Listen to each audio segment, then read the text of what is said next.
दोस्तों सुपरस्टार खेसारी लाल यादव का dance movie का दूसरा सॉन्ग का पोस्टर आ चुका है। चलिए इसके बारे में हम लोग जानते हैं।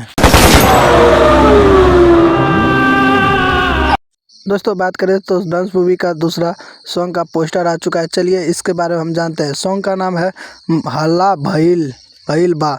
तो चलिए इसके बारे में हम जानते हैं। खेसारी लाल और खुशी कक्कर ने मिलकर इस सॉन्ग को गाया है और कृष्णा बेदर्दी ने इस सॉन्ग को लिखा है और म्यूजिक भी कृष्णा बेदर्दी ने ही दिया है। दोस्तों बात करें तो इस सॉन्ग 15 तारीख को सुबह 7 बजे आएगा ग्लोबल म्यूजिक जंक्शन पे। आप लोग ग्लोबल म्यूजिक जंक्शन को सब्सक्राइब करके रखिए, उस पे आएगा डांस मूवी का सॉन्ग। दोस्तों इतना ही इन्फॉर्मेशन था और कैसा लगा मेरा वीडियो कमेंट करके बताइएगा। और सरोज भोजपुरी को जो सब्सक्राइब नहीं किए प्लीज़ सब्सक्राइब कर लीजिएगा। भोजपुरी का हर खबर सबसे पहले आता है, तो सब्सक्राइब करके रखिए और आप लोग तैयार रहिएगा।